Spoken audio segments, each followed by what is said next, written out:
to start sharing a few links. So I better see. Do you want to just say a couple of words, mate, just so I can check your audio levels?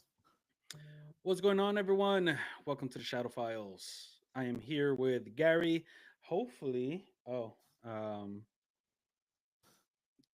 are you able to hear it? What's that, Jeremy? Yeah. Oh, I didn't hear what he said. No, I'm just, I don't want to click play and it actually comes Oh, through. yeah, it'll probably come through. Hang on. Do you want to talk for a couple of minutes? I'll just shoot him a quick message. Yes. So, how are you guys doing? My name is Fernando Stranger's Minds. I'm sorry about this typing noise. No. I mean, actually, that would be pretty awesome to get. I mean, because you have that old style mic that looks amazing. So it'll be cool that you would have. Hang on. Let me just unplug the XLR cable. People haven't Yeah, seen this yet, but really. Oh man, I'll have to that crank looks it up again soon. amazing. That looks I amazing. will crank that up again soon so you can all hear what it sounds like. 'Cause it's pretty bloody good. But before we get going, tonight we're doing a live stream, and obviously we're going to change it up a little bit. So we are going to do some live call-ins. If anybody is keen, I haven't shared the link yet, so I don't know where we're at. There's already 2 messages in the chat. Let me have a look. Studio chat. Studio Where are chat. we? There's 3. Am I able to see Oh, it? hang on. I'm in the wrong one. I'm in the wrong chat room. Where's the live stream chat? There we go. Dion's in and Christy is in. Hello, everybody, and welcome. I'm What's in the going process of on? sharing a few links with you guys, so just bear with us for a couple of minutes and then we'll get this show on the road. And Jeremy hopefully will be in at some point, but we figured we'd start at 9 o'clock, and then when Jeremy's ready, we'll bring him in. The same way, if you want to come on live and tell us a story or have a chat with us, just shoot us a message and I will tell you how to do that in a minute once I've got all the links out there. So let's have a look. Fernando, you can entertain them, everybody, while I'm doing this. Please don't sing Uh, that. no, I'm actually very much enjoying the WAPA page. Well, Uh, tell everybody a few stories from the WAPA page that have been going on. okay. First and foremost, shout out to Jason because we actually enjoyed the story he put up about the Yowie. Also from Connor M and Cindy Giles. I hope I'm pronouncing their Giles. names correctly. Giles. Giles. Yeah. Yeah, We're good, Christy. with their involvement, replying and sharing their stories. Man, I love reading, people's experiences. It's one of the reasons why I use Reddit. Yep. Hang on, let me just generate. All right, so just to fill everybody in, if you want to chat with everybody, if you go to our YouTube page, which is the Shadow Files podcast on YouTube, you can jump in the live chat there. That's coming through to us, and then we can do little things like push a button, and there we go. Look at that. Dion Fernando is very entertaining, especially when he starts giggling. I it actually popped up on the screen. I didn't know it does that. That's cool. Yeah. That's the power of this thing. But what I'm about to do is I'm going to generate a audience link for everybody, and you can actually come into the actual program that we're recording it in, and you can join us in the chat room there. And if you want to, you can. Hang on, I've got to work out where to put this thing. Oh, so many places. Oh man. This is what happens when you got 3 screens. You're looking all over the place trying to find the screen that you need. I mean, So just bear with me for a couple more minutes. I got two, and it's very useful. I have this open over here because I'm actually editing a video I recorded, and then I have you over here in the corner. Then I have technically have like three screens too. So, Okay, yes, that's wrong. uh, I'm one. Hang on. I better make sure I'm double checking what link I'm sharing here. I don't know what that one. Yeah, that's the right one. I must have clicked on something by accident, and it went to a photographer's page, not mine. Yeah. There we go. Ooh. So, and I will put it up in the. I'll put this link up in the Wapper page as well. Where are we? Wapper page. So sorry guys, it's a bit of a jumbled mess just at the moment. I'm interested in reading this. So, shout out to Emily. Uh, Nowitzki, Wiki. Nowicki. All right. 13 terrifying but true horror stories reported in the news. Let's see. The Infield Monster. In a man in Enfield, Illinois, told a reporter he saw a weird little creature lurking in his yard. Right. Police Okay. later found scratches on the door screen and footprints that look like dogs, but with 6 toes. Oh, that's a bit Okay. out there. Oh, the Vajiska Axe Murder House. So there is. How's Kissimmee at the moment? Oh, it's great. It's great, Dion. Thank you for asking. It's actually very, refreshing, that I could actually open a window and not see another building right next to me. Um, but yes, it's that is beautiful out here. It's beautiful. The weather, while everybody is freezing up north, the weather down here has been 70s. So I mean, I'm not trying to make fun or anything, but I don't regret my decision. It's probably still warmer here, mate. At the moment. Come on now. I mean, over there it's what we're in April, so over there is how hot is it over there? Because over here it could go as high as 90 right now, 90 Yeah, degrees. yeah, we're probably in the high 80s, something like that. Right. It's a bit cooler today, but yeah. Actually, before we say any more, can you guys let us know if you can hear us both okay? Apparently, there were a few audio issues last time we went live. Are we both coming through loud and clear? Please let us know in the chat. Now we just wait for everybody for those chat windows to pop up, and then. So what we're going to do when people come in, what we can do is bring you in live if you want to come in live and have a bit of a chin wag. So we're going to be testing a lot of different things out tonight. So it'll be interesting to see how it all goes. I can't guarantee anything is going to be going any particular way or not. But hey, James, how are you, mate? Hey, But yeah, we will James. see. We will see. All right, all right. Oh, look, see, this is why we love MJ. She can't wait for the serial killer episode. I only posted that tonight, so she's already having a look, and that's what happens when you are a subscriber. You get to see these things. So yes, Oh it man, is an interesting one. It is a very interesting one. So definitely worth that's watching. yes, that one was very interesting. Especially I was a bit compromised on that one. Mm, mm. What can I say? But we recorded a episode tonight where literally we just started going through the WAPR page and talking about some of the posts that have been going up on there, because there's been some very interesting sightings here in WA of recent times. And we did a bit of a discussion on them. So you will see that, well, in a week and a bit's time, I guess. So we will see. We will see what other things come up. But for anybody who doesn't know, we actually did a Skywatch the other week, and it was by far the most active Skywatch night we have ever had. It went off. Now we had 3 unidentified luminous objects up in the sky, and they were well up in the sky.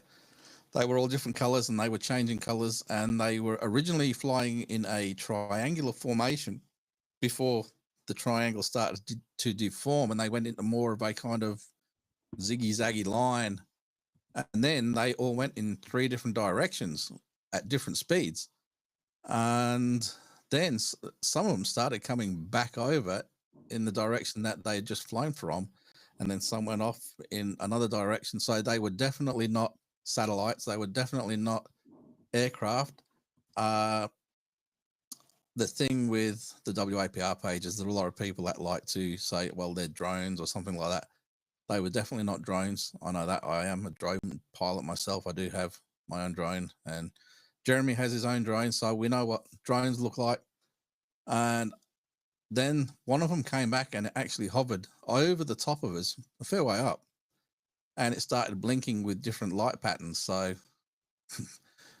being the people that we were, we tried to emulate these patterns very much like what they did in Close Encounters, and we would start flashing our torches back at the same light patterns. And it was funny enough because they started emulating what we were doing as well. So, it'd be a long one, a short one, short one, short one, long one.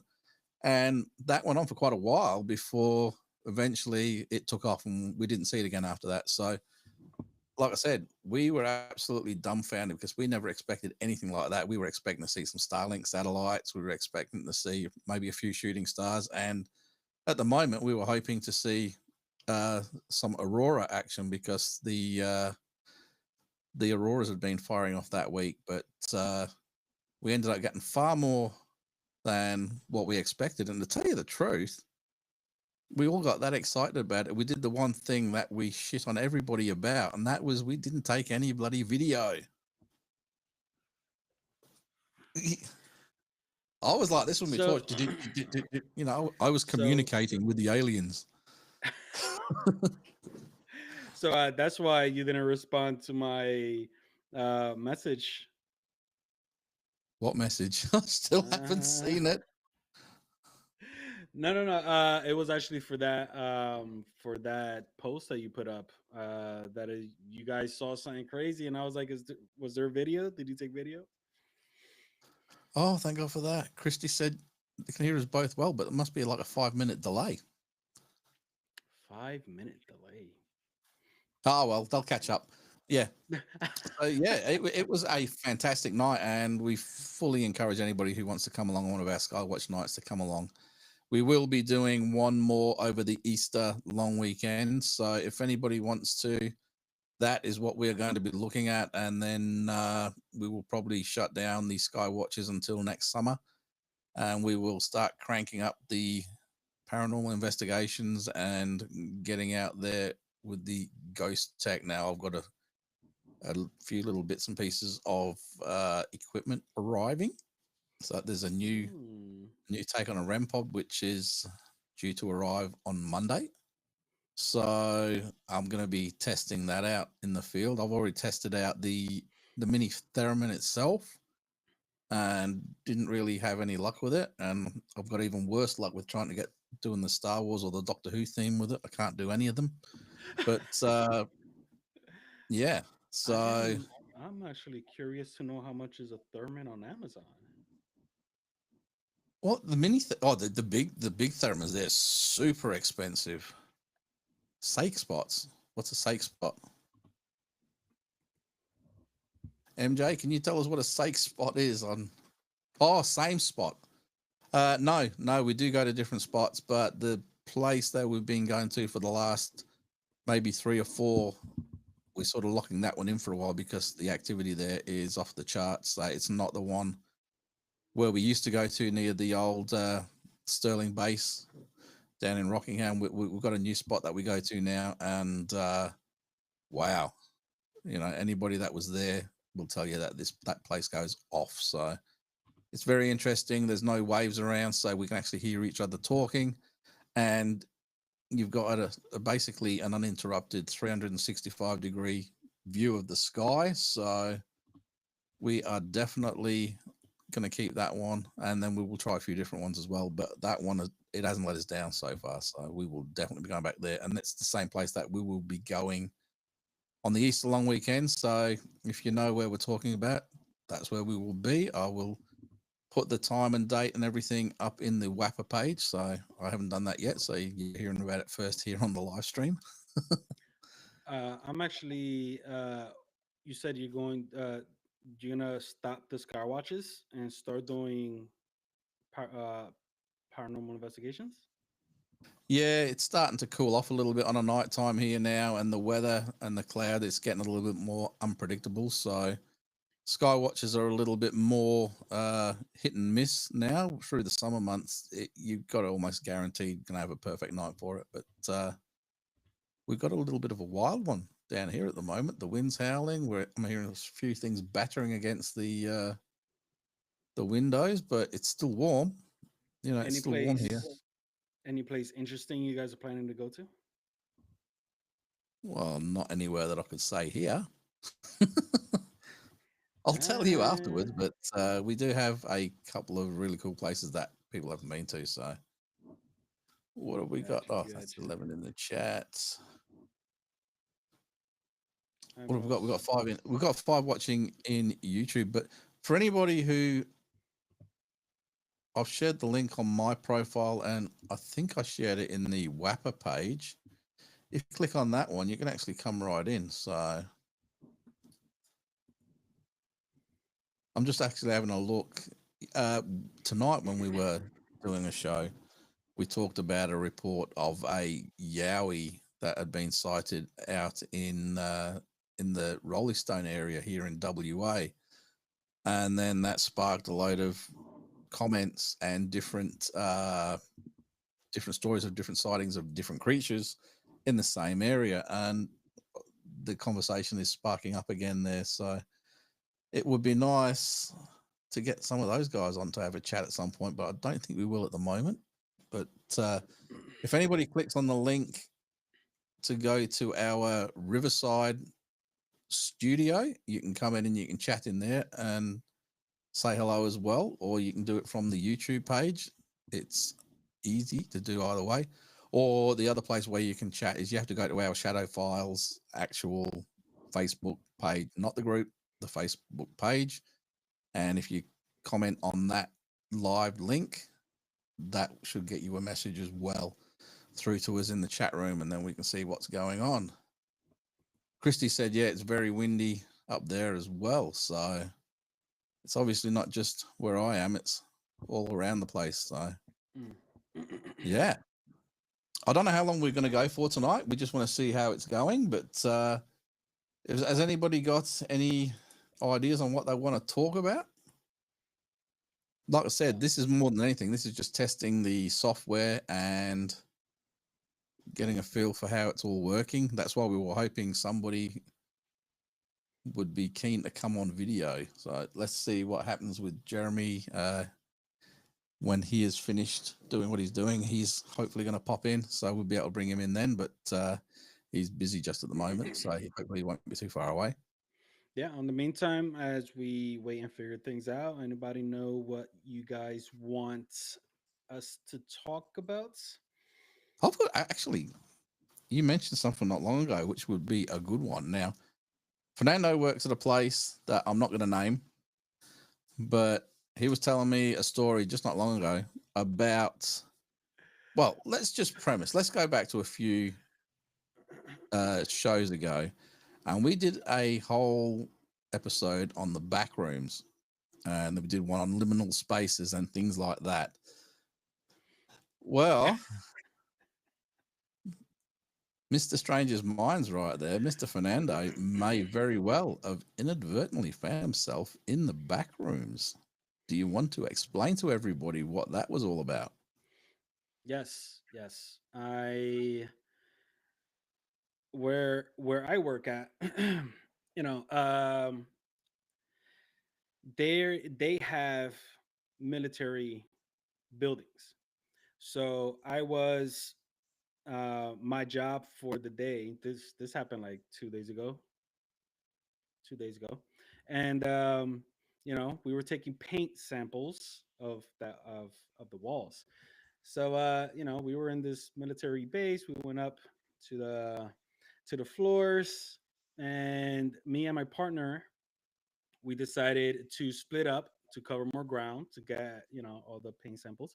But I walked into a office space, with this disgusting yellow walls, and I'm not even thinking about anything at the time. So I'm just, taking paint samples, and then, right away, it was like really quiet. Then I started hearing the fluorescent light bulbs, the zzzz. And then, I hit this corner. Once I realized the sound, I hit this corner, and then it was just open space, no windows, no windows, disgusting yellow walls. It was, and then I'm like, then I started thinking about the episode, and I was like, Did I just clip out of reality? what? Uh, let's just say I was like, JP, who is my partner at the time. No, I mean, it was serious. It was serious. It was I was, unexpectedly. So I could just only imagine, you know, um, if all this is real, I went through the same emotion, except I wasn't in it. To the people that actually experienced this and is freaking forever disappeared. Mm, So, it's but interesting, yeah, isn't it? It's interesting. it, yeah, Now, my challenge to you is you have to go back and you have to take your camera and record some of it. I wonder. I You have wonder if to that's walk even the back rooms allowed. and see if that creature that chases you is out there. You know what? I'll do that when you do the elevator challenge. The elevator game, it's already. I'm just waiting to find a building that has enough floors and going to let me do the actual challenge in the middle of the night. That's all I'm waiting for. You know what's funny? Where I live here in Florida, there's no tall buildings. Like I could honestly say, I mean, even where I work at, which is a huge freaking campus, it's a. Shh, you're not giving away where you're working, remember? I didn't say the name, but there's. I think like what the tallest building is like 5 floors, Yeah, maybe. So yeah, it's like, wow, it feels good. New York sucks. Oh man. yeah. Walk around, you barely know trees, and you look up to see the skylines. Anyway, Gone. Yeah. yeah, yeah, yeah. But yeah, that was some serious stuff right there. Uh, No. so when do you? I heard that. Mm, I heard that. weird stuff going on around here at the moment, let me tell you, But and was not in a that good way. in the studio? Hey, Was that in the studio, I or was don't that think it was outside the in, but house? it was certainly around the studio. I couldn't even tell you what direction it's coming from. If Jeremy was here at the moment, he'd be doing that knock, knock, knock, that knock on the door thing, and I would be totally, what the hell? Because, yeah, I mean, I've got my cameras up there, so I can see the cameras, but I can see the trees giving it this, and Mm. No, it, that it's was. not, it's not raining, but it's definitely wild out there. It's there's a vibe in the air tonight. There's a vibe in the air. I don't know, Christy, if you're still watching, is there a vibe in the air up where you are? I mean, I know Christy has the biggest collection of haunted dolls I've ever seen, I know. and they are I want to see them. creepy. She loves them. Oh man. But yeah, yeah. That sounded the first time I heard it was two. I heard one right now, and it's almost What? like on a window. Do, do you have a Well, window? the window's right there. The window is right here in front of me. Well, So I I've got heard a. it on my right side, so maybe it was that. I don't know. I don't know. I don't know. But yeah, we had a few things going on with the UFOs and stuff like that here. There've been a few sightings actually in the metro area. If you go and look at Strange Encounters Perth, all sorts of stuff going on there. So, oh, apparently your feed isn't working on Riverside, but I can see you all right. did it pause like in a weird position? Like, Wicked Christie. There you go. She's got some fans because of those bloody dolls. So yeah, I don't know what else are we going to talk about tonight, because we want people in the chat room to tell us what they want to hear about, and we will just go with it. So, like I said, we're in this testing phase with this new software, and we will be coming at you guys with some stories and stuff like that. well, Like I I could said, tell that, you right. that you go on. I could tell you right now. I am a part of a lot of groups within the community. Yeah. It's an on electric feeling in the air, kind of like it's buzzing. Yes, I've got that. I've definitely got that. But yeah, I am a part of a lot of groups on Facebook, paranormal groups, and I have to say I am enjoying my time in the West Australian Paranormal Researcher group, the WAPA page. Yeah. So, what if the Bigfoot is a prankster? Well, you know what? You know what?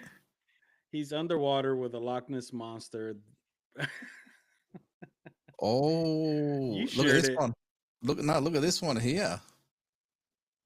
Do you have any knowledge of the paranormal on Rottnest? Has the team investigated Rotto? Yes.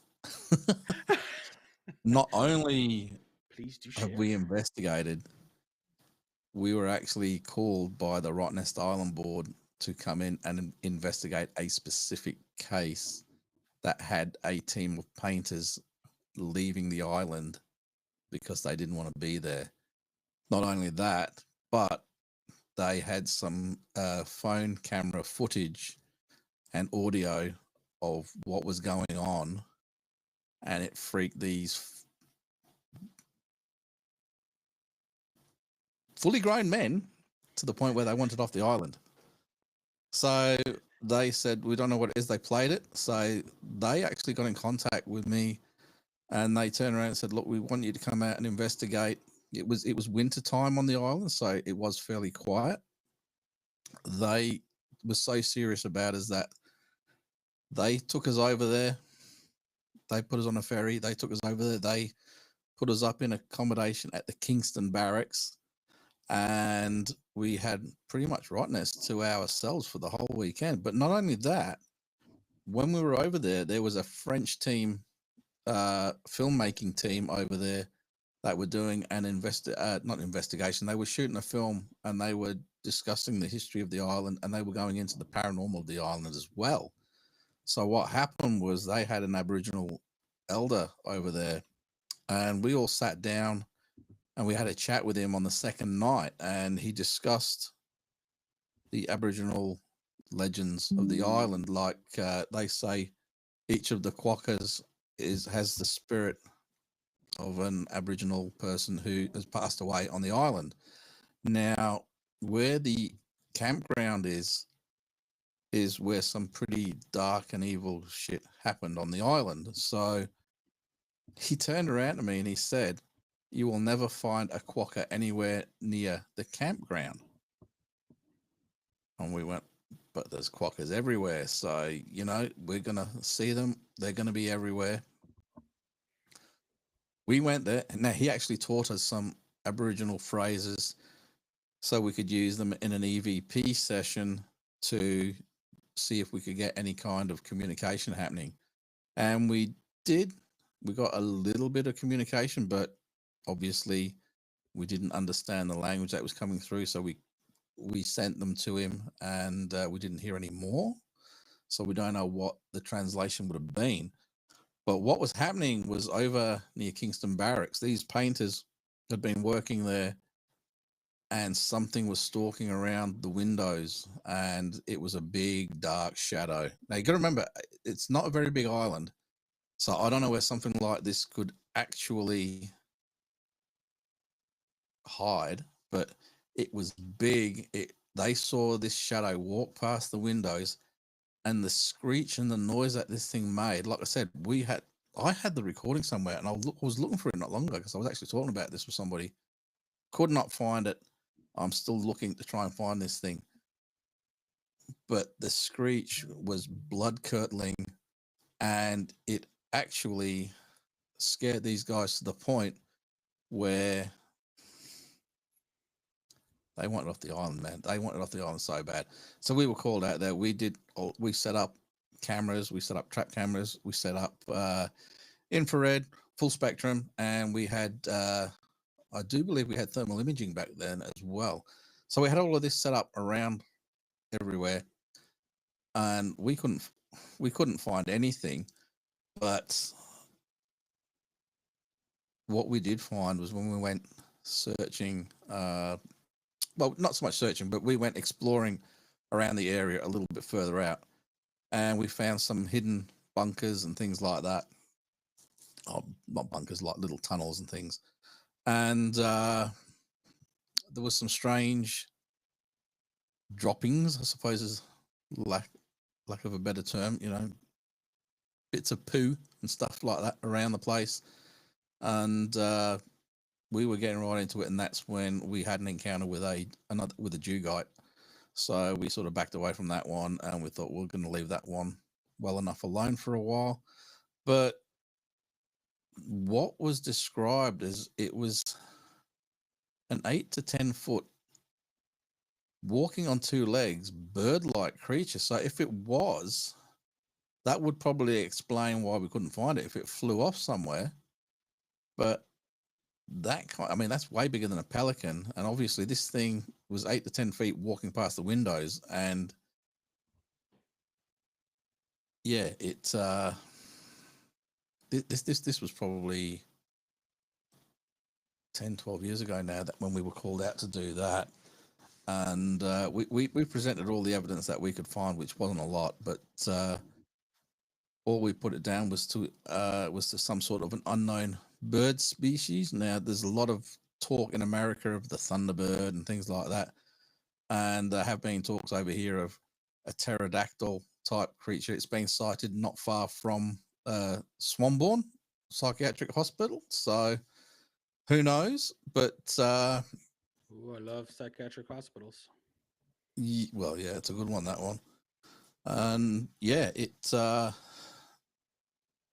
I said, we got to investigate the whole place, and they actually took us up to the gun tunnels at the other side of the island, and then we got to go into a couple of places that are actually close to the public as well.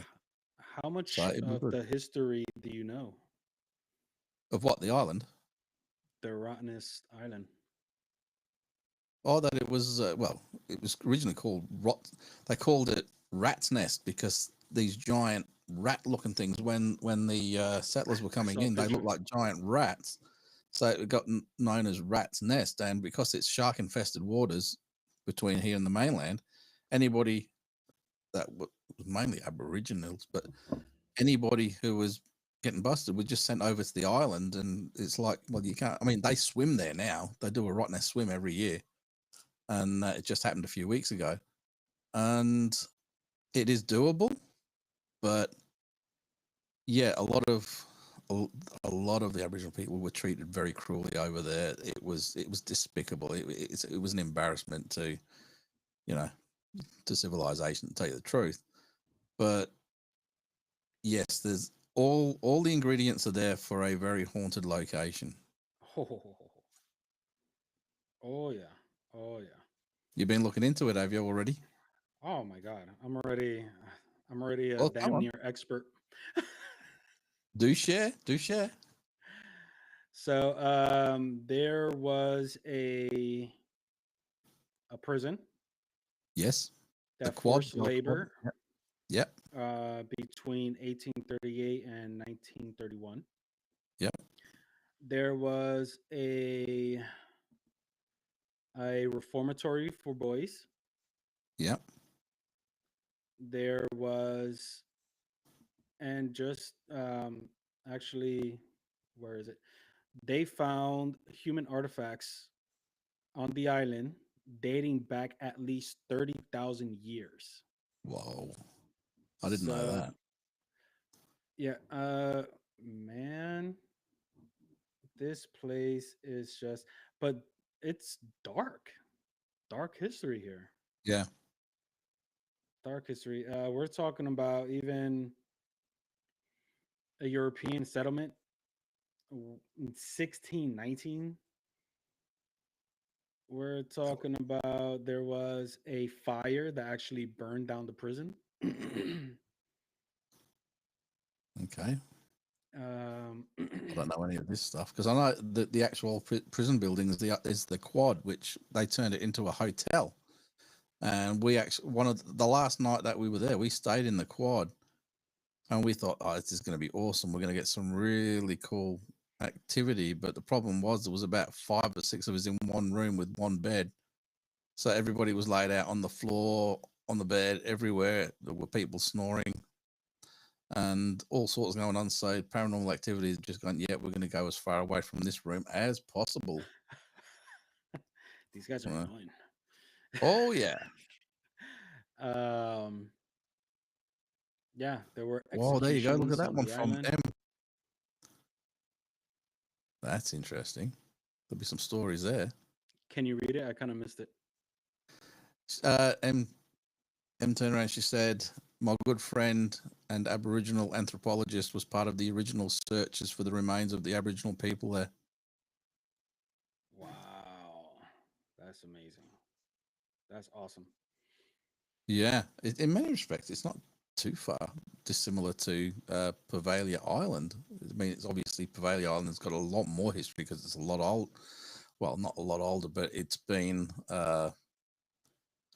it was part of Europe, so there was people inhabiting that area for a lot sooner, if you know what I mean. Hmm. So that's got a wicked history, Pavalia Island. So you mentioned quad. Yep, So the reformatory opened in 1881 and is adjacent to the quad. Jason to the quad. Yep, Uh, the fire was in 1856. Two-story building burned down. Um, internment camp of yep, Rottnest was the site of internment camps in both World War One and Two. yeah. And recently, and Dion's just brought this up when COVID hit. You know how we get a lot of cruise ships that come in here, and anybody on a cruise ship that, well, basically anybody on a cruise ship, they had to come in and spend 2 weeks on Rottnest as it became a quarantine island before they were allowed back to the mainland. And then we had hotels where people would be quarantined and locked into hotels here. Man, can oh man. So yeah, I'm just reading it right here. Also, the COVID-19 pandemic between March and May 2020, it was a quarantine station for arriving tourists. Yeah, As you say that, I was reading it. Yeah. yep. Wow, but it looks beautiful. Oh, it is. It's a gorgeous place. It's a bit wild in Uh, parts. You go to the other side of the island, and you couldn't get a boat in there. But you look at Geordie Bay, the Basin, Thompson's Bay. They're absolutely stunning. So to give you a story, it's not paranormal or anything like that. But Lynn had never been over there, so I took Lynn over there, and she'd always wanted to see the quokkas. So she got the obligatory quokka selfie, which when you get over here, mate, we're taking you over there so you can get your quokka selfie. Everybody does a quokka selfie. hey, All right. that sounds good. These That are the sounds good. most friendly little creatures, and unfortunately, too friendly for their own good sometimes because people will abuse it. When we were there, this, and I'm sorry to put dispersions on American people, but there was this American there. He tried grabbing one and picking it up. Now, it's legal to actually pick them up. If they approach you and stand on you, that's fine because they're approaching you, but you're not allowed to pick them up. This guy was trying to pick them up. Now, Lynn, being the beautiful, you know, she gave him a mouthful. Kind-hearted. She gave him a mouthful, right? Hey, don't pick him up. And he basically turned around and goes, hey, he goes, I paid all this money to come around here. I'm going to pick them up and get my money's worth. And then Lynn responded, and like his wife's like, come on, let's go. And he walked off because that was the arrogance of the guy. I'm not saying that's about Americans. This was it just happened to be an American guy, and he was an arrogant shit. And I've got photos when we were over there, and I was sat on the chair and I had my backpack, and this quokka was coming around. So we got photos with the quokka, but then he steps on my bag, up onto my knee, up onto the table, and he's there right beside us. So you're getting your photos with it, and they're just the most beautiful things. I mean, you don't know what you can get from them or anything like that, but they are the most beautiful things. And oh man, you know, absolutely, I'll find some decent photos and what have you. I don't know what's going on, but there's all sorts of binging and bonging happening. I did hear that one too. I was kind of wondering, is that somebody trying to come in or? No, I don't know what. I don't know where that came from, to tell you the truth. For some reason, I just felt like I've got 3 screens full of, and each screen's got like 2 or 3 browsers on it, so there's stuff going off everywhere. But yeah, oh, Kerry's on. Hello, Kerry. You forgot the word. You need. Yeah, so what happened was after that, we went to a place called the Basin where you go for a bit of a swim, and the water is absolutely crystal clear, absolutely phenomenal. So this is the I had Lynn set up, got her with the flippers and a snorkel and everything, and she's sort of swimming beside us, and it was all beautiful. And we're coming back, and it was that cramped at the beach that you had to pick a little spot and just leave your stuff there. Now, there were these, what I would like to call Euro fancy people, where, they've got like a $700 bikini that they won't get wet, or they got the board shorts and they got the fake tan and they got the chiseled abs and all of that. And they've like taken all their stuff off and they're going down to the water to get they've got their cameras and their selfies and the photo got wet. So they took a photo, right? Their feet got wet and out they went, sat back down. I don't even think the water covered the top of their feet. That's how bad they were. And that was it, back down, out of the water. And American too? No, they were Europeans. And then there was this other come family on, man, you're there. making us look bad, bro. Come on. Oh, no, these are Europeans, these ones. They were worse. But then we went to the fish and chip shop later on, and there was this UK family, father, mother, 2 kids. And then all these Euro fluffy people, they turned up, and we were sat down, concrete floors. It's like outdoor, you get your fish and chips, and you just sat at these tables eating. They've got like big concrete seats and things like that. And we're hearing this Pommy family, the English family, having a laugh and a giggle. And what we saw was there was a goanna walking in. Now, these things, they were big, right? It was a big one. It was probably 2 feet long, something like that. And it was walking just through everybody, minding its own business. So you just leave them alone. They do their thing. We heard this. I actually don't know what pitch this scream was. I think it was high enough to shatter crystal. It was really high-pitched, screechy scream. And we turned around to see these Euro blokes with their chiseled abs boinking straight up onto the top of the table, screaming that it was the men that were screaming like some weird tone, not the women. I mean, the women were up there behind them pretty quick, but bloody hell. It was, Lynn will tell you about that sometime. God, it was funny. The screaming. So, I don't know. I don't know. So we'll see how you go when we take you over there when you get out of here. Actually, my curiosity, like if I was to go out there and stuff, if you wouldn't had told me that it's legal or it's not right to touch the the furry little buddies, I would have the quackers. I would most definitely try to pet it, and Look, don't get me wrong, right? if you sit there and they approach you and you put your hand out and you can touch them like that, you just can't go picking them up. Now there's a thing over here which it's disgusting, but a lot of school camps will go over there, and you'll hear over here you hear a thing called quokka soccer, and that's where school kids who didn't know any different would just kick these things, and it's disgusting. But there's such they're not violent at all. You know, there's no aggression in them. They're the most placid little creatures. You know, they're really nice. And when they shit everywhere, there's bloody quokka poo everywhere. But you know, they're really nice. Shout out to Lynn for defending her furry little buddies from us bad Americans. She did a good job. She did a good job. I can, I can't see it though. I can see it. I can Oh, see her getting into look at your um, smile. You like I'm, it. You like you I, dog. I, you know, I was just worried about what I was going to have to finish off because she was going to fire it all up, and then I was going to have to step in and finish everything up. But luckily, he chickened out, and she scared him off. So you know, didn't have to go there anywhere. She's a But keeper. yeah, She's definitely a keeper. hang on, where are we? So I'm just falling into a wormhole of rottenness. It is super interesting. It is. Do you guys want to hear some stuff? Yes.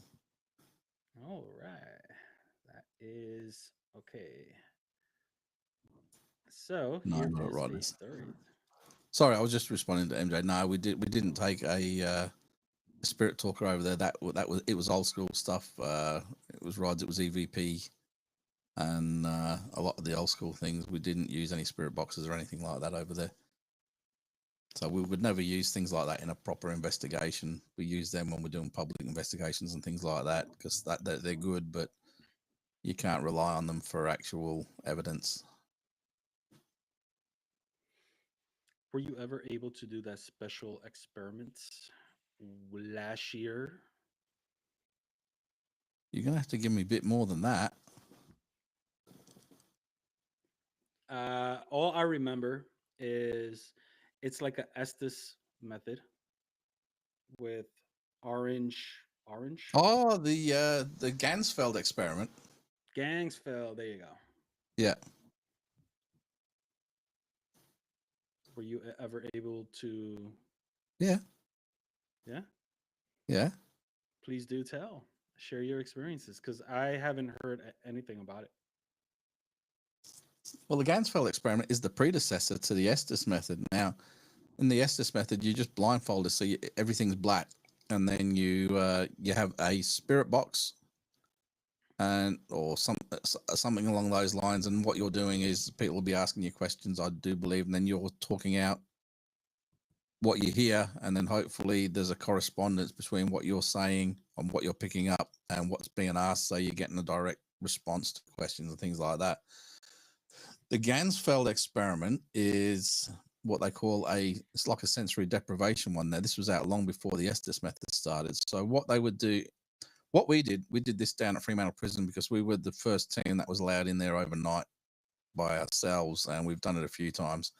But I set everybody up in a specific part of the prison in the main cell block there, and what we did was we did the Gansfeld experiment. So that was basically noise cancelling headphones with just white noise, just static. That's all it was. There's no spirit box or anything like that. White noise that loud that you couldn't hear anybody. But what we also did, rather than putting a blindfold on them, I would cut a ping pong ball in half and stick it over their eyes so that they couldn't see. But then what I did was I had a torch or a light on a tripod in front. So the light shone on them. So it was like a white light, or in this case, there was like an orange ball. So it was like a warm orange glow. And it was and just a static noise. So your sight sensors of sight were all gone, and your obviously audio was gone. So this was automatically going to raise smells, like your sense of smell was going to come up, and you being able to feel any kind of static electricity and things like that. They were all going to increase. But what happens is you start hearing voices and you start hearing sounds in the white noise. And when that happens, we get you to repeat. There's no questions being asked or anything like that. But we just ask that you express what you're hearing. But then it goes beyond that. Because you're seeing all white, you start seeing shadows as well. And you'll hear somebody say, "Who walked in front of the light?" "Nobody. I just saw a shadow walk in front of the light, walk between me and the light." No, nobody's doing that. And then they started going, there you go. Christy says she remembers this because she was there. And then they started hearing like pots and pans clattering, and they could hear chatter of multiple people, just slightly too distinct that they could make out what they were saying, but it was definite verbal chatter and things like that. So that's what the Ganzfeld experiment is. It's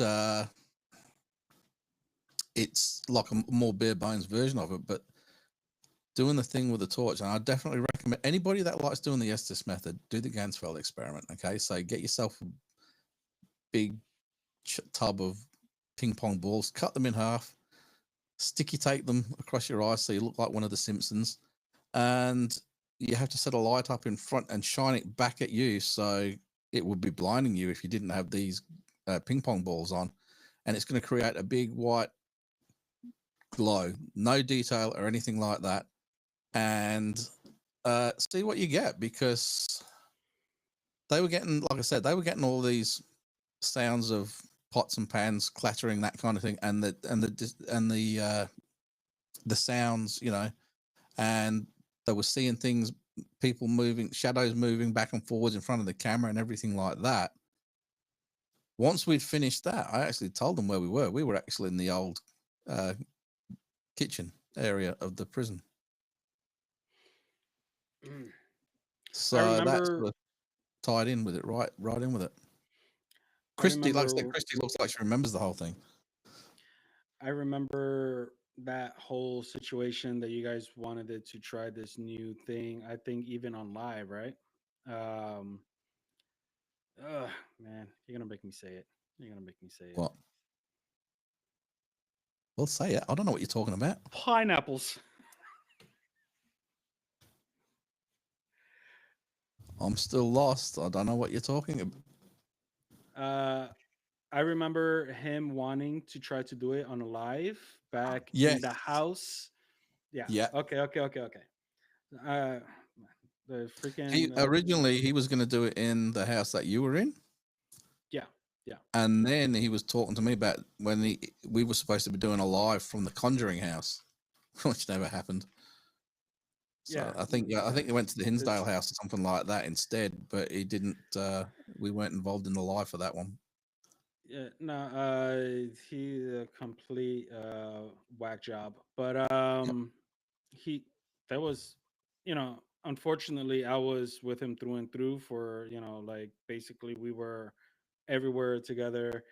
This guy didn't have nothing set up for that. This guy didn't have nothing set up for that. I would have rathered that we've had this conversation. I would have set it up for it. Well, we're not going to go back into what happened there because the people watching this don't know the history behind it all, but it wasn't a good time. We have hatred of the pineapple. We will never partake of the pineapple again. Although I do like pineapple on pizza, but not this particular pineapple. It would be gross if he was sat on a pizza. Ew. Wouldn't be. No, I mean, it was an amazing, time, but unfortunately, we always have to try and grab the positive out of the negative situations, because that's right, Christy. We did. If it wasn't for this F boy, I would have never met those guys or even gone to the house. I would MJ, have never met Jax. no, here we go. There's one for you, right? MJ just put a message in the chat. She wants to do some investigations, but she wants to stay safe. How can she keep from taking anything home with her in the way of preventing attachments? It's all about your faith. For a person of faith, yes, but I'm not a person of faith. I have a different take on it than you, but I think the fundamentals are the same. I pretty much don't do nothing, and I've been everywhere. I don't do nothing. Yeah. Now, there So- was this one particular instance when I went international. I actually went to the Dominican Republic, and there was this area that was just crazy. I went there a couple of times in the night. I'm sorry, a couple of nights. But there was one particular night, I believe it was the last time we went, and the only reason why I didn't go back is because we ended up flying back home. But one particular night, I felt like something was coming on me. So Ew. long. God damn it! You always, man. You always. Sorry. Uh, My so bad. so the last night, to get there, we had to cut through, through wooded areas. It's like a little jungle, rainforest, whatever. So we had machetes to get there because we had to cut through the, you know, Ooh, grass, old whatever. school Gurkha style. Oh yeah, it was amazing. And then once you get there, it's like I think I put a couple of pictures, a couple of stuff. It's I call it El Rancho. That area is called El Rancho. The young goes yuck. And yeah, that night I felt like I had thoughts about using the machete and just slicing and dicing everybody that was with me there. And Mm, as we walked back out to the road, I just started praying because I yeah. felt like it was getting really, really dark. Well, let me tell you something. Christy brought up about Fairbridge not long ago, and we did do the Gansfeld experiment out there at Fairbridge. Now, Fairbridge, that's another one you should bloody Google, mate, because that has got a dark history behind that. There was On the it. the massacre at Fairbridge, the Fairbridge Wars, all that, the Pinjarra Wars, and all that sort of stuff. Now, that is the only place where, oh, hang on, she just wrote a big one. What's this one? Yeah, that's where I'm getting to. That's where I'm getting to. Christy beat me to it, but that's the only place where we actually got affected. Even I got affected by whatever it was. Now, we stayed at a cabin called Clive, which is, there are two haunted cabins. There is one called Clive, and there's another one there called Nightingale. Now, Nightingale was the old hospital I'm sorry building. to cut you off. Is it Fair Bridge? Yeah, Okay, gotcha. yeah. And we were in Clive, which is reportedly the most haunted. Now, we were getting, and Jeremy's got the footage of this, a Coke bottle actually moving by itself and actually defying gravity by it. So it's literally starting to lift up by itself. And he's got that on video. I don't know if he's still got it, but he had it on video. And I actually got affected by something there because I was not in my right mindset. Now, getting back to the original question of how do you keep yourself safe? If you're a person of faith, whether it be spiritual, whether it be religious, whatever it is, as long as you're devout in that belief, you will be fine. You have to obviously trust that you're going to be safe. You can't be drinking, you can't be doing any kind of alcohol or drugs or anything that will take away from your That will compromise yourself. that will compromise yourself. So even if you're sick, you shouldn't be going on a paranormal investigation because you're already compromised, and it makes you an easy target for these things. Now, the way I like to describe it is, look at an apple tree, right? Up at the top, you got apples high and low. So when you're up high, so when your vibe is high, you're happy and everything like that, you cannot reach the those apples. But the low-lying fruit, which is when your vibes are down lower, people will grab all of those apples. It's the same with people. When you're doing a paranormal investigation, if your vibe is down, I'm looking at myself in this mirror, my hands going up and down. Oh my God, I'm so active.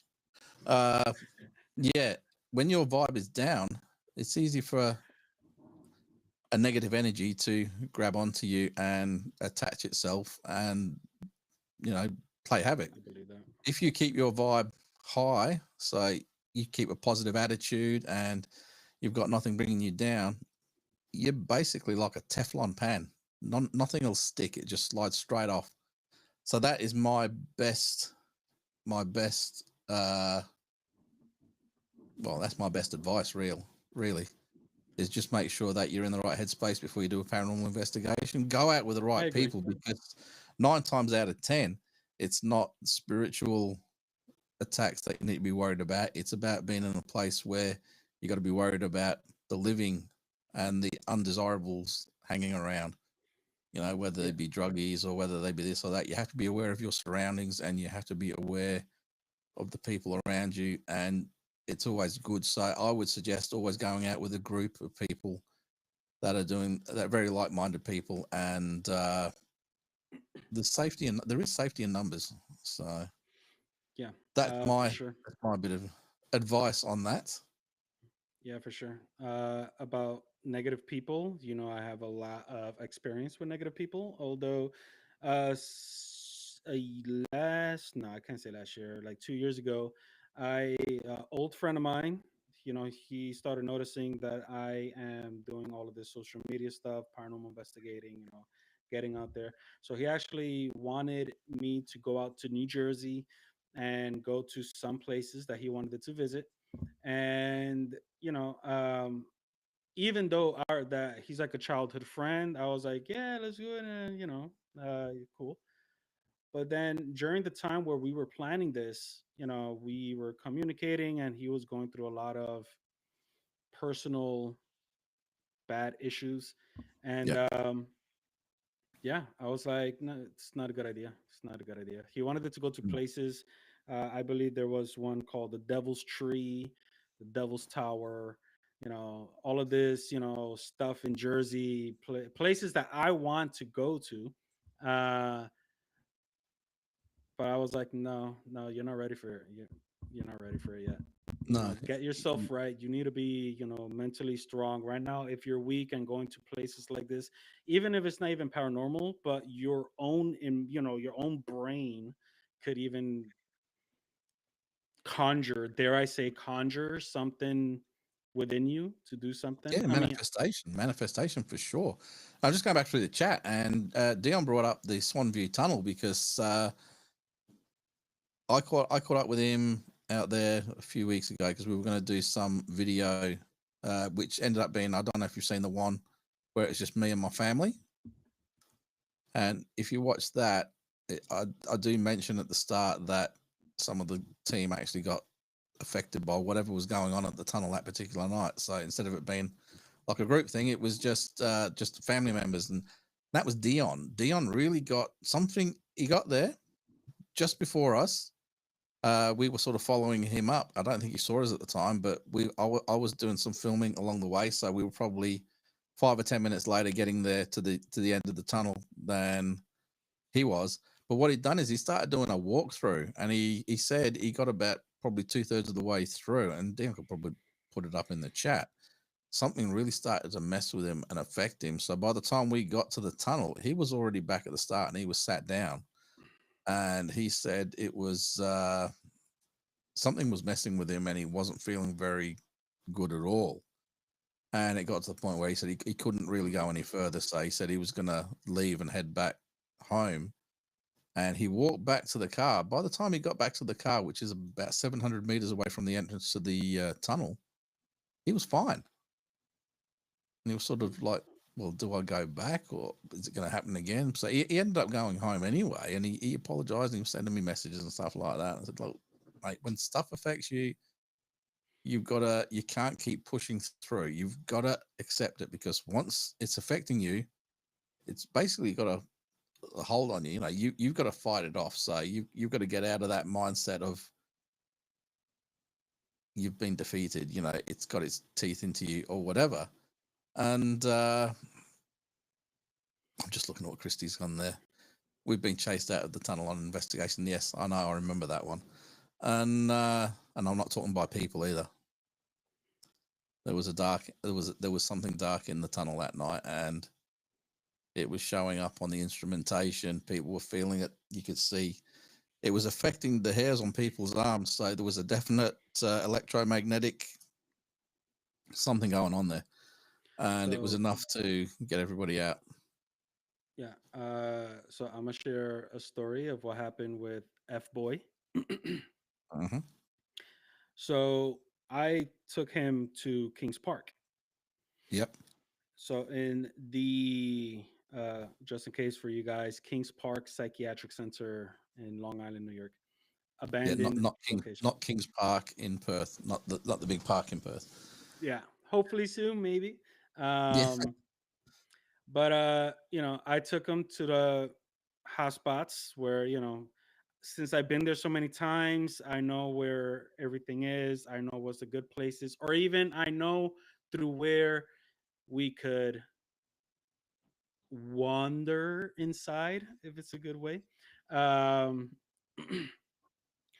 so I took him to the same spot, the same place. I'm not sure if you remember me mentioning on how I felt like. Um, do you believe in like like a imprint? Yeah. Oh, I feel like like there was a connection between me and this entity called Anna. Okay, so same place. Never felt anything uh dark or dangerous. I felt a lot in there, but not dangerous, not dark or Yep. dangerous. Anyway, Yep. I stayed outside because F Boy always brung his dog. So I let him go with another member that was with us during that time. And I stayed outside with the dog just so they could, you know, get the experience. Like Gary, no lie, like it was possibly 30 seconds to a minute later Yep. he comes out just coming. I'm like, what happened? You guys just went in. And yes, apparently something um, came over him. It flicked him in his forehead, and all this and that. And then, you know, that makes a lot of sense now because he's a piece of crap. He's a piece of crap. Mm-hmm. Mm-hmm. But yeah, yeah, yeah. I definitely, you know, it's almost like animals, not calling entities or spirits animals, but it's almost like a dog that when they sense you, I believe that they sense what kind of Person you person. are. Yep. Yeah, yeah. Mm. So definitely, yeah. Like if you have bad intentions, they're gonna f with you. Yeah. But MJ just put a comment in there. She said the old early settlers' homestead in Darken and Barton's Mill are the only places that she's been scared out of. Barton's Mill is in the bush, and she felt something was watching her. Now, Barton's Mill's an old prison. It was an old, yeah, it was a correctional sort of thing. It's pretty much overgrown now and everything, but you can't actually drive from memory. The last time we went out there, you can't actually drive up to it. You can only drive so far, then you have to walk the rest of the way in. how And far to walk? I can't remember. There's not much there. There's not much there, but there's still a definite the presence and the atmosphere is still there. For sure. And Just because there's no structure doesn't mean the no, it's energy not. less. Yeah. Yeah. I would No, still love to the go. tunnel you can go there daytime or nighttime, but there's a lot more bushwalkers going through during the day. And Bushwalkers. if you go back through our videos on our channel, you'll see one where Lynn and I took a couple of family with us up there. My grandson wanted to experience the tunnel, and it's a fairly low level paranormal hotspot. You know, there's not a lot of activity there, and in all honesty, there's that many people that go through it. If they're not even attuned to it, they're not even going to notice. They're just going to walk straight through and not going to know anything. But when you go looking for that stuff, it's kind of like the old when you're looking for something specific, you're going to find it. So when your intention is to go looking for the paranormal, they know that that's what you're looking for, and they're either going to play or they're not going to play. But if you're not looking for it, you're not even going to notice. To tell you the truth, it's a good spot, and we like to go there at night time because, quite literally, it's a case of the same thing. It's sensory deprivation. When it's all dark, you can't rely on your eyes, so all your other senses pick up, and that's when you really start to get to the beauty of the place. Now, if Jeremy was in, I don't think he's probably coming in now, but if Jeremy was in, he's got photos from his wedding day, which have got a female spirit in the background, which I think you've seen it, Fernando, haven't you? And a few other people have seen it as well. But the first time I took Lynn up there, there was a couple of really very strange experiences that happened. The first time she got this photo, and what it was, you could actually see this lady in the photo. But from there, hang on, where are we? From there, what happened was you could see there was a man standing behind it in a very sort of dominating, like, you are not moving from there, in the photo as well. Man, So she picked that I up. haven't seen it. Oh, well, I'll have to see if I can find it and I'll send it to you. But what happened after that was, I think it was Lynn, Heidi, and Tracy.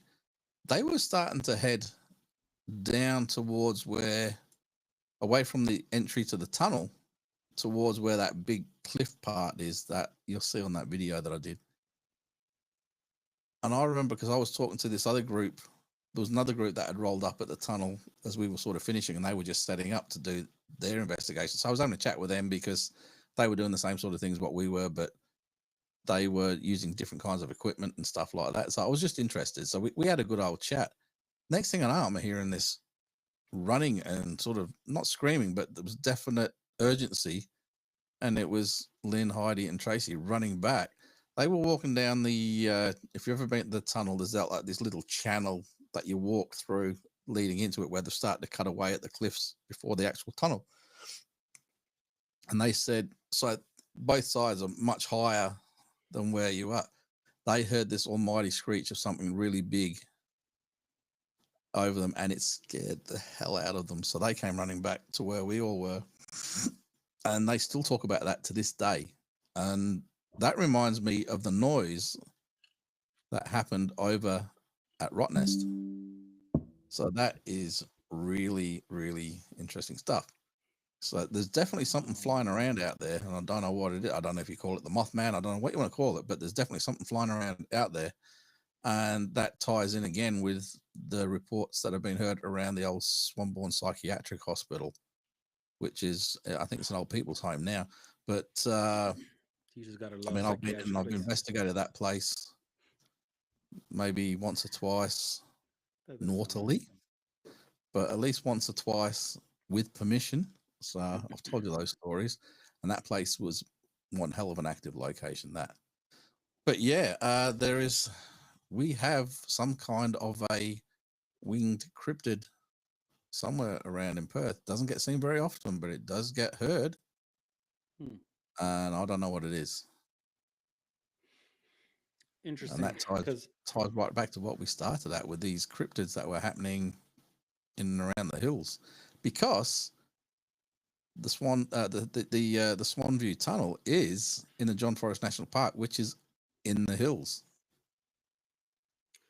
That's very interesting. You want to know what just came across my mind? Yeah, go on. What if these flying cryptids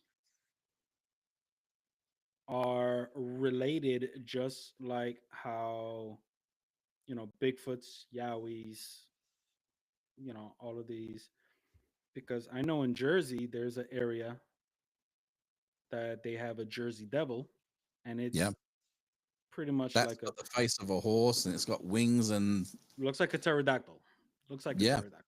yeah. And it has a screeching noise too. and that ties into the Thunderbirds, the Native American Thunderbirds and things like that. Cool, man. What Yeah. if? Oh, you love the what ifs. What ifs? What What if? if? Yeah. What if there is an actual wormhole like the movie Pacific Rim?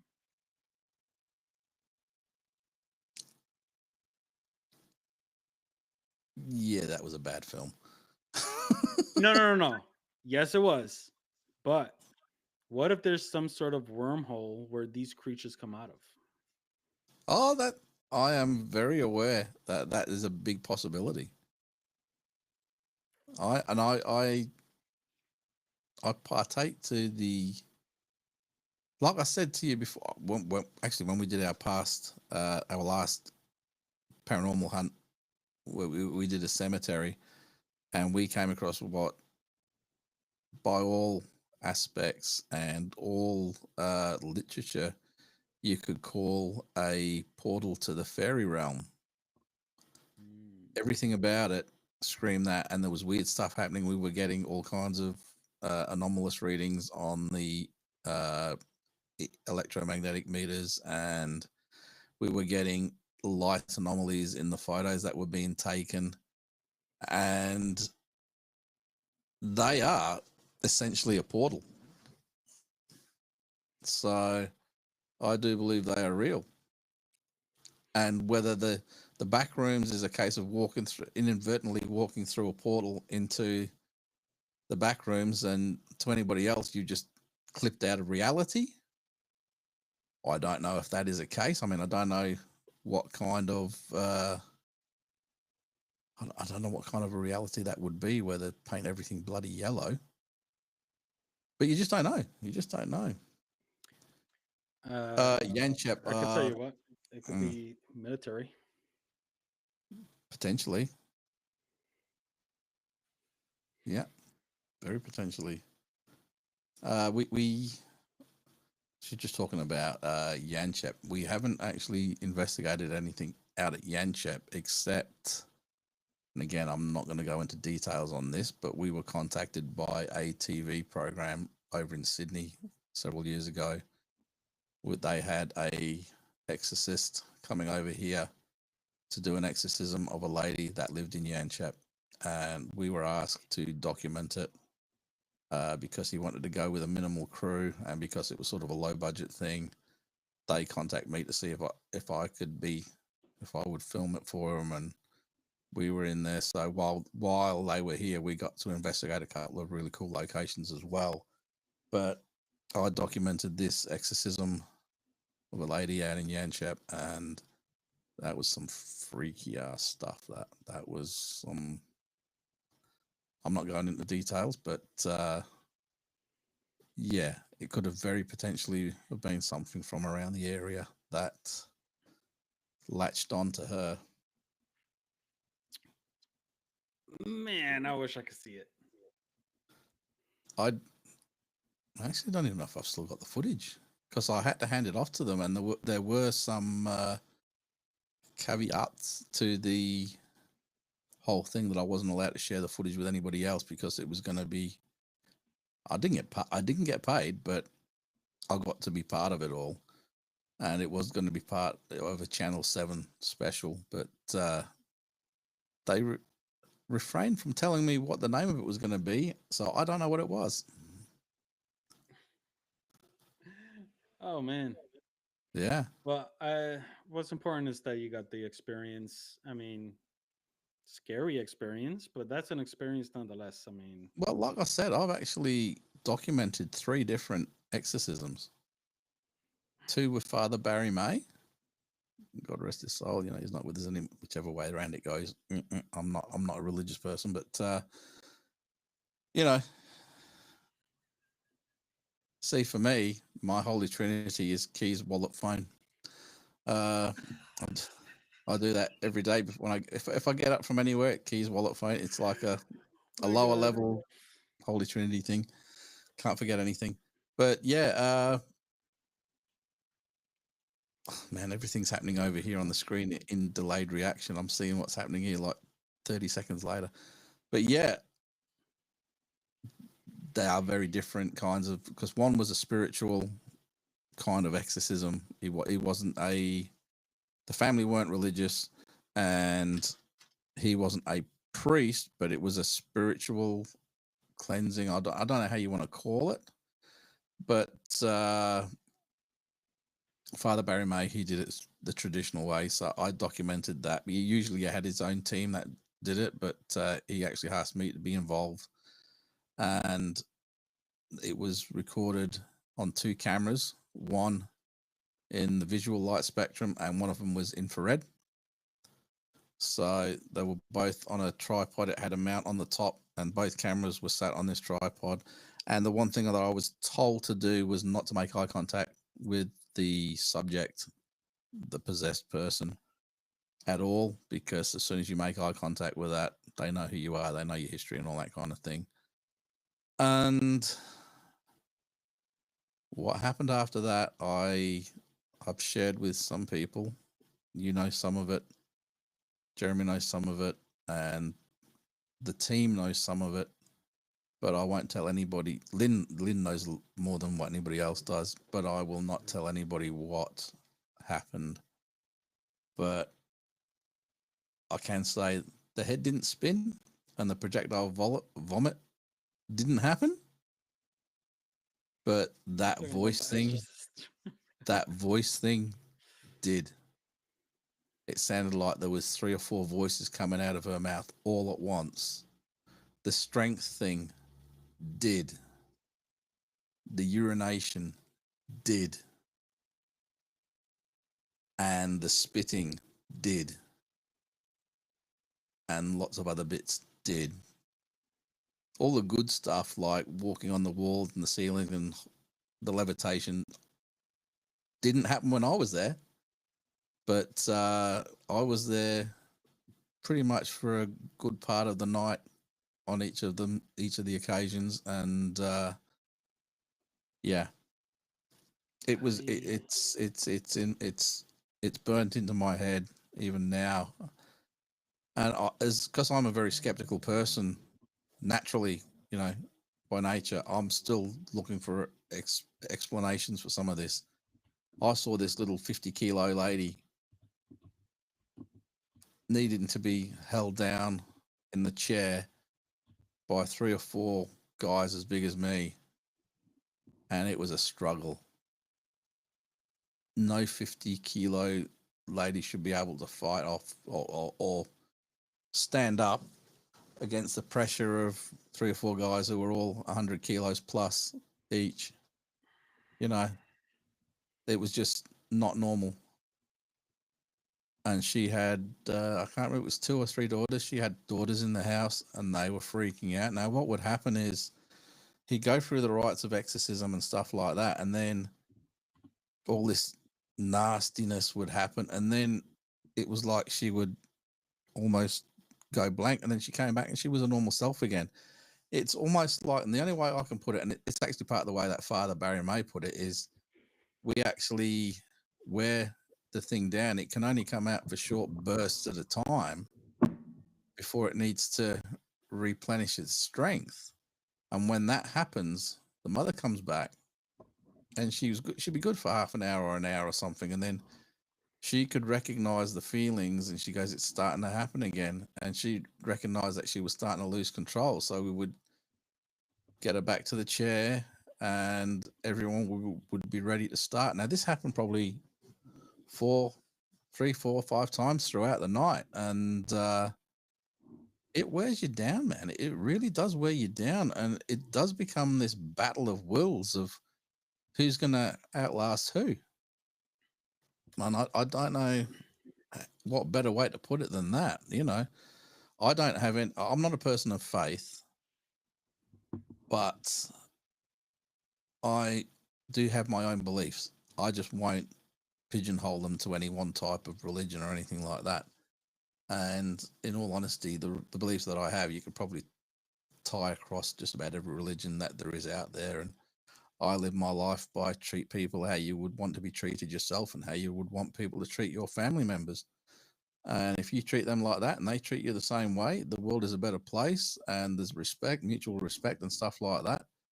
I think that's the same thing that you need to take into the paranormal. Now, there are times, depending on the kind of location that you're at, where you might change that up a little bit. Now, we did a location in Fremantle, which is an old, but it's actually still active now. It's still a school now, but it used to be for troubled kids. Now it's, I'm not sure what the deal is with it now, but I've told you about that before. There was stuff going on there. So we work under the assumption that the majority of the spirits that would be around there would be kids. So you talk to them the same way you would talk to a kid. Now, we were up on the third floor, and it's got this wicked staircase, this building. And I realized that we were setting up for this, I think it was a spirit box, not a spirit box. It was a PSB 7 setup. So I had to go back down to get some stuff out of my bag, which was down on the ground floor. And I walked to the top of the steps. The lights were on in the hallway, and I looked down to the ground floor, and I shit you not, literally over where where all of our gear was on the ground floor was a shadow person. Imagine looking down, and there was a shadow person there, and I actually saw the head go. Oh. Couldn't see eyes, couldn't see any features, but that head went. So I knew, and I could feel it. My goosebumps went up. That thing was looking me straight in the face. And I was like, shit, my camera's down there. I can't get to it to get the photo. And I ended up starting to walk down the stairs very slowly and keeping my eye on it. And then my foot slipped and I'd missed a step. And shit, I got myself sorted. And then when I looked, he was gone. But that is not what I expected for that place. But we were treating those spirits with respect. Now, when you go to a prison, when we went to Fremantle Prison, what we would do then is we would use trigger objects like Jay had got hold of a set of original keys from Fremantle Prison on the chain and stuff like that. So he'd be jingling the keys and things like that. Mm-hmm. And he would, because Jay's ex-military, he would talk to them in the same kind of mannerisms that, you know, when you go to a prison, if you talk soft-footed and you're very polite, you don't get anywhere. You've got to be hard ass. You've got to talk shit, and you get the respect. You do the same thing when you're in a prison, when you're talking to these spirits. Some people go, you're trying to provoke, you're trying to antagonize. No, you're talking to them in a way that they understand and that gets enough respect from them that you might get a response. It's not going out there to cause shit. It's all about intention. If you are going out there to cause shit, well, you know, you're welcome to everything that bloody comes your way, because I can guarantee you shit will come your way if you do that. But if you do it the right way, you have to change every investigation that you do to suit the location that you're at. But you always have to treat them with respect, whether it be the prison inmate type of respect. Respect is all about perspective, depending on where you are. You know what I mean? So, yes, we do change our investigations up to suit the location. Okay, so did you just read Dion's last message? Nope, not yet. Because you pretty much answered it without even knowing it.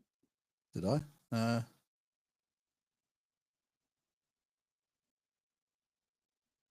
Yeah. Yeah. What I just said. Wherever I go, I'll go with the feel of the location, because maybe not intentionally provoke. Like I'm never going to a place and provoke to get a response, right? But let's just say, just like how you said, like if again, I'm gonna use Kings Park Psychiatric Center as I'm not going in there, like if I'm going into a prison, I'm go in there talking to them like if they're patients, because that's exactly what they were. Yeah. And if you go to a prison you're gonna talk like, like how inmates would talk to each other. Exactly what Now, I'm if saying. is that provoke? Is No, that no, provocation or? no. I don't think it's. It depends. I mean, if you think about provoking, we are trying to provoke spirits into interacting with us, but there's a difference between provoking and antagonizing. Yes, because all that crap from Ghost Adventures, Zach Vegas, all that, It's all that is antagonization. Yeah, that's antagonizing. Yeah, yeah, yeah. So, for sure, because we as in paranormal investigators, unless we are being invited to a location to help somebody, you know, that's different. Now, if we're exploring, if we're just visiting, knowing that it's a haunted place, you got to go with how depending where you're at. yeah. I mean, it's like what MJ was just saying. Then surely you'd have to be evil or stupid to provoke a spirit. Again, provoke is probably not the right word. Like what I just said, antagonize, purposely antagonizing a spirit. Yes, stupidity. Hmm. But trying to provoke a response by treating them the same way treat them the same way that you would if they were alive. That's what I'm saying. If you speak to them the same way, so if you're in a school, you're talking to a kid, you talk to them sweetly. Yeah, Hmm. there's always the odd asshole that backmouths you and stuff like that. But when you go to a prison, you don't get respect if you go in there all sissy footed. You got to go in there and you got to stamp your mark, and you've got to show them that you're not one to be messed with. You get the respect. It's not provoking. It is just showing them who you are and trying to get a response out of them. So I think provoking is the wrong word. And it's probably been done to death when you watch a lot of these shows like Most Haunted and obviously Ghost Adventures and things like that, where they do go out provoking spirits and talking shit to them. To me, that's antagonizing the spirits. It's different to provoking. It's It might be disrespectful. just me. I might be the crazy one. That's how I think. But No, we're like-minded, and I believe everybody that we're involved within the paranormal community is like-minded like us, because it's there you go. disrespectful. Christie's put it right there. It's a kind of matching energies. Exactly. Yep. Hmm. It's Hmm. exactly it. Yeah. So, and you have to do that every location that you go to. Now, the big tricky one, it would be somewhere like Kings Park or Swanbourne Psychiatric Hospital, because there could be any one of 1,000 different things afflicting the patients there. The beautiful people that are just they're down on the luck. They've got issues like that. And then you can have the criminally insane, psychotic murderers and things like all in the same location. So you can't go into there with like walking into a prison where you're going to talk a little bit of guff to them, and you can't go into a school where you're going to talk really nice to the kids. There's a little bit of everything. It's a mixed bag when you go into a psychiatric hospital location like that. So you've got to be very careful when you go there, because you could be talking the wrong way to the wrong spirit, and you could end up copping all kinds of shit. They are a mixed bed, and you can either have a really good experience or a really bad experience at a psychiatric hospital. Oh yeah, oh Yeah. yeah, that's for sure. So you do have Um, to be very careful about what you do and how you say it. hmm. Hmm. Yeah, for sure, for sure. I concur, sir. That's good. Well, I Uh, think we are just about out of time. I think we should let everybody go get some sleep or do whatever you're going to do on this Friday night. Like I said, we are still in the process of testing this new platform out for live streams. The resolution's a lot lower, but it gives us a lot more options to chat with people, and I think it seems to be working pretty well.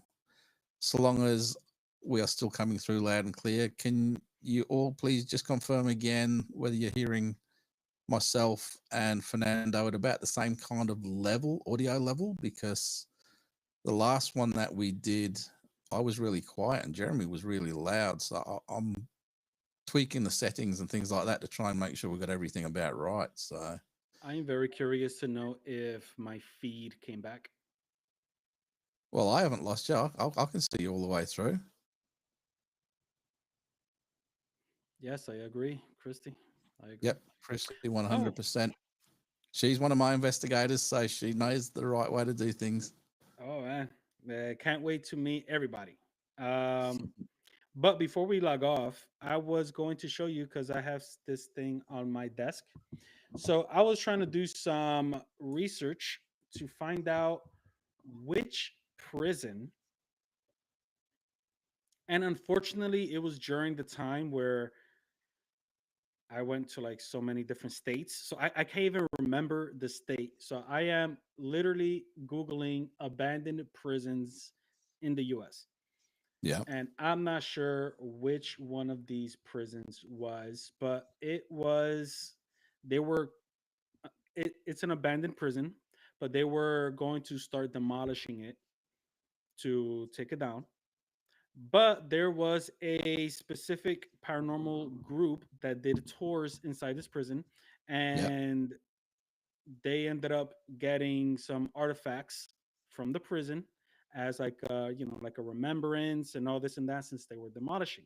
And I got myself one also. Oh, I was having flashbacks to our Barry Fitzgerald conversation. Ah, there you go. That Got an is old bottle. right here. That's like paint from the wall. You got an old bottle. You got a couple of stuff in here, and they actually did the whole ghost thing. Do you see it? I'm not sure if the light Yeah. is. Yeah, just wanted to share since Christy has a haunted collection of dolls, to which I wish I could see, hopefully one day. Oh, don't do that. She'll send you photos, man. They're creepy as. Mm. Strangersminds at AOL.com. I'm sure she'll put them up if you ask her nicely in the Wapper page, and you get to see them all. There you go. There you go. Can't wait. Can't wait. But we would like to thank everybody for coming along tonight. We didn't have as many people in there as we did the other week, but we certainly had people that stuck around. We had a fairly solid number that stuck with us right through, and I'm hoping we can get somebody to actually come in on video at some point. And this is the thing everybody gets frightened about. Oh, I don't want to go on video. People will bloody see it. No, I want you all Actually, to come I on could, and I say could hello. And then def, we can have a big party. We can make it like the Brady Bunch and have about 10 people on all at once. I could definitely say that when I first started doing social media, because I just want to, just to throw a little background. Strangers Minds was created last year, and I've been doing investigating for over 20. I never once cared about what people thought of anything. I kept to myself, and I just helped people and had my experiences, and I just love it. But ever since I started doing Strangers Minds, it opened up a whole new world, and it became, I'm not going to use the word addictive, but it is very well, basically once you start doing it, putting yourself out there, you're going to feel like a joy, like an enjoyable moment. Yeah. Yeah. And you When probably Jeremy, actually like well, it. I had a podcast called the Project Wapper, which was there way back, way back. And then I stopped that after a few episodes and I started the Paranormal Biker podcast. And Jeremy got into it and he got really keen. And I said, well, do you want to come on as well? I said, I can just register a new name and call it the Paranormal Bikers with a S on the end. And that's how we got started. And the idea was we were going to start off just doing it as an audio. I mean, the plan was always to go to video eventually, but this was a few years ago now when the technology isn't there that there is now. And I got it all set up. So we recorded audio podcasts and then we would record them in, what was it called? Audacity. And then we would put them up. And like I said, the first episode that we did was the infamous face-to-face one. For the And pineapple because shorts. I only had the one microphone, and Jeremy had to come over to my place to record it. So we were recording into the one microphone, and we had a laugh doing it. But we recorded for an hour, and it was on the first one that we did. We were originally going to do Black-Eyed Children, and then we changed it up to Urban Legends, and we recorded for an hour. But then when I'm doing the editing probably took 2 or 3 hours to go through, cutting out all the swear words, cutting out all the giggles, and we were left with a 28-minute show. Out of an hour, we had 28 minutes. That's how much I had to cut out of it. Oh, And man. we did a few, and then we did our first interview with Rob D from Ghost Hunters International. And it wasn't long after that I said, you know what, the old webcam, let's just do a couple of live video ones and see how they turn out. And they were a shambles. Now, anybody who's got a YouTube channel will tell you, don't worry about it. Just get out and record it. Doesn't matter what, because your first videos are going to be crap. You'll eventually find your niche. You'll find your setup. I might, if I get a chance, I'll go back through the videos. I will do a screenshot of my backdrop from the very first video podcast we did to what I've got going on behind me now. And I've only just realized I forgot to turn my TARDIS lights on. I put new batteries in and everything ready to start, and I forgot to turn the bloody things on. So it just goes to show how everything evolves. And hopefully, obviously, the microphones get better. You know, the first ones I used to do just one of those headset things. And hopefully the audio is getting better, the video is getting better. I know it's a step backwards on this live stream because we can only output at 720 DP, 720, you know, frames or whatever they call it. It can't do 1080 at the moment, not unless I pay for an upgrade, which is a ridiculous amount of money. So I can with the recordings. I can do recordings at 1080 on this. Even though the camera will record up to 4K, I can record up to 4K, but the software streaming setup won't allow it. But hopefully it's going to keep getting better and more interactive. And that's why I said I wanted to do this whole thing with bring people in, because I want it to be more interactive. It's absolutely awesome having you guys in the chat room and the little messages popping up on the side of I love that. But getting people in to actually chat face to face, I can understand where it's all going to be shy and it's all going to be nervous, but you're just talking to us. You don't worry about anybody else that's watching. You just talk to us about stuff. You all know us. I was just about to say that. It's you know, in the very beginning, like when we first started, you know, when I was invited on, you know, the first step is intimidating, but then after a couple of minutes, it's like if you're just hanging out and you're just talking to your friends. You know, like basically everybody is wearing underwear, and how do you know? I mean, that is the stage fright hang on. trick. Let me just have a look. But that is a stage fright trick, right? That's what people say. You know, like if you get nervous on stage, picture everybody in their underwears. Or you picture everybody naked, and then the problem comes if there's somebody good looking at the front, and you start cracking the joint. I can't say that. You know. Oh, not when I'm recording. Oh, that's just gone wrong and into a very weird place. I'm going to stop this now. Like I said, it's getting late. Time for us to go. So I apologize for the last 5 minutes of this. Unfortunately, when we do these live streams, I don't think we can have our background. Oh, actually, hang on. I want to just try something different. And that wasn't it. I don't know what that was. All right, let's just. All right, you've got to say something now. Why am I the little one? What do you want me to say? Oh, he's doing that stuff. You know what's happening? You know what's happening? Because I'm the little one? I can't help it. I'm the little one here now. It sucks nuts. Oh, Oh, hang on, it's changed. It doesn't look right. It's weird. What can I say? Whoops, I better stop this. It keeps changing on there, but on my view, I'm on the little screen. Oh my god. That Hey, is brother, wild. how are you? Oh, man, we've hit the weird bit. I'm going to put my deep voice on now. Hello there, little person. How are you? This is the weird part of the show, people. Let me ask Uh-oh. you, how do I sound? Because I can't hear myself. You sound like a chipmunk. Oh, so this is specifically for Dion? Now you definitely sound like a chipmunk. I could sing that song Lonely like this. Are you ready? Lonely. Shit, I'm stopping. Sorry.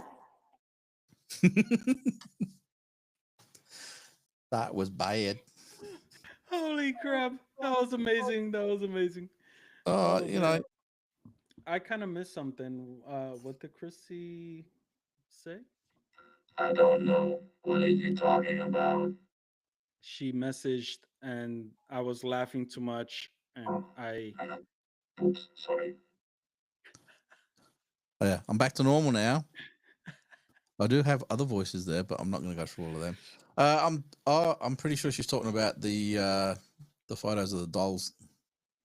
Yeah. I missed like the last sentence before I just left because I was laughing. You're too much. Oh, I'm watching this and it's flicking around so fast. I better change the thing back.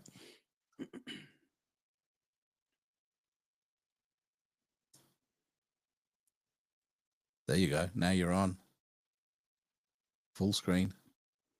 Oh, I was gonna say I've been on all the way. Have I been blocked out again? I'm sorry. I tend to get blocked. Hey, you know what? This is one thing, right? We got the new car, and you can actually set up the Bluetooth, and you can set up the Android Auto and everything. Hold on. Did Lynn come into your room or something? No, I why? I probably misheard, but I thought I heard a female voice. No. You shitting me? It sounded like possibly like if somebody would have opened the door to say something to you, like a female voice. No. Everything is shut. Now you just Oh, I forgot what I was sorry. saying now. Have a good night, Dion. Thank you, Christy. I will definitely check that out. And yeah, no, it sounded like right before you were gonna say what you were gonna say. Yeah, I don't know what Uh, that was now because I can't remember. yeah, sorry. Be right before it sounded like somebody said something in the background, female voice. Might have to play it back and have a listen. Hopefully. Anyway, unfortunately, we can't do our exit music, so it's just going to be gone. So I would like to thank everybody for coming. We will do another one in a couple of weeks' time. If you haven't subscribed to our YouTube channel, if anybody is still here, please subscribe to it. What the hell is with the Queen's wave? All right, I'll go back. Yeah, no, don't just stop. That's bad. All right, bye.